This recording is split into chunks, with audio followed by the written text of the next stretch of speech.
Assalamualaikum warahmatullahi wabarakatuh. Perkenalkan, nama saya Lia Paci dengan NIM 13142110 dari kelas 5D.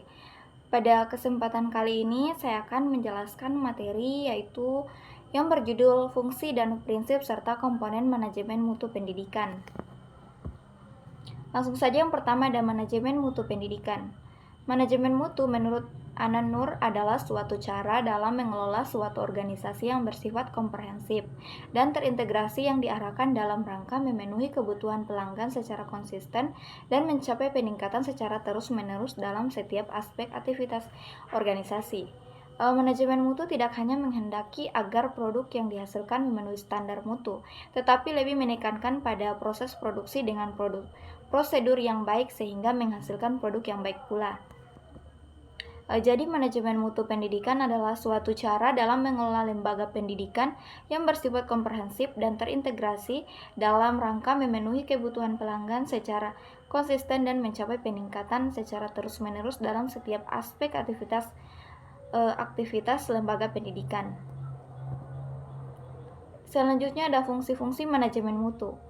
Yang pertama ada perencanaan. Perencanaan adalah penentuan secara matang dan cerdas tentang apa yang akan dikerjakan di masa yang akan datang dalam rangka mencapai tujuan. Yang kedua, pengorganisasian. Menurut Guattari, sebagaimana ditulis oleh Albert Szilagyi, adalah pembagian pekerjaan yang direncanakan untuk diselesaikan oleh anggota kelompok. Pengorganisasian berarti menentukan sumber daya dan kegiatan yang dibutuhkan untuk mencapai tujuan organisasi. Yang ketiga ada penggerakan. Actuating merupakan fungsi manajemen yang kompleks dan merupakan ruang lingkup yang cukup luas serta sangat berhubungan dengan sumber daya manusia. Yang keempat ada pengawasan atau controlling. Guattari merumuskan pengawasan controlling sebagai suatu usaha untuk meneliti kegiatan-kegiatan yang telah dilaksanakan. Pengawasan berorientasi pada objek yang dituju dan merupakan alat untuk menyuruh orang-orang bekerja menuju sasaran yang ingin dicapai. Pengawasan adalah proses untuk memastikan bahwa aktivitas sebenarnya sesuai dengan aktivitas yang direncanakan. Selanjutnya kita masuk pada prinsip-prinsip manajemen mutu. Prinsip mutu adalah sejumlah asumsi yang dinilai dan diyakini memiliki kekuatan untuk mewujudkan mutu. Yang pertama ada fokus pelanggan atau customer. Sekolah harus memahami dan memenuhi bahkan melampaui harapan pelanggan, siswa, orang tua, dan masyarakat serta pemerintah. Yang kedua ada keterlibatan secara penuh atau total involvement. Keterlibatan total yaitu orang tua, siswa, dan pendidik untuk bersama-sama terlibat, bertanggung jawab, dan berfokus pada peningkatan mutu. Selanjutnya yang ketiga ada pengukuran. Pengukuran yaitu mengukur capaian mutu yang diprogramkan, dilanjutkan dengan analisis dan evaluasi capaian mutu.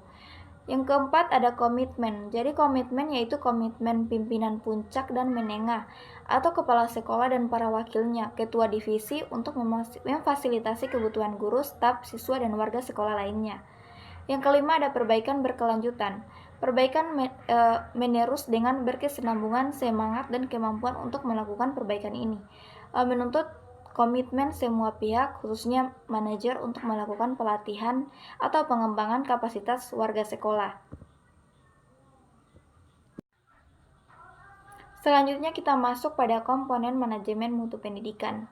Adapun 5 komponen dasar dalam pendidikan adalah yang pertama, pendidik dan tenaga kependidikan.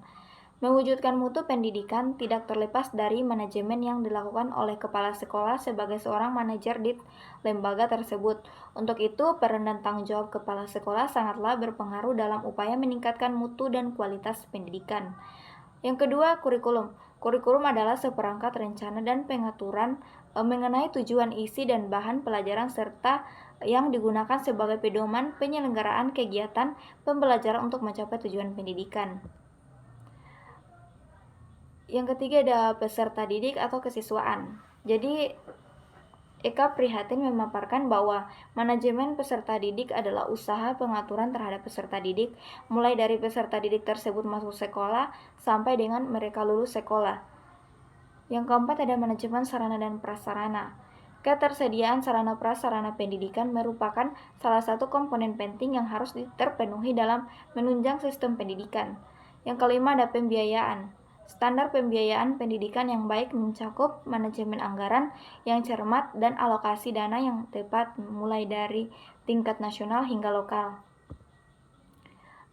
Baik, itulah sekian pemaparan materi dari saya. Sekian, terima kasih. Wabillahi taufiq wal hidayah. Wassalamualaikum warahmatullahi wabarakatuh.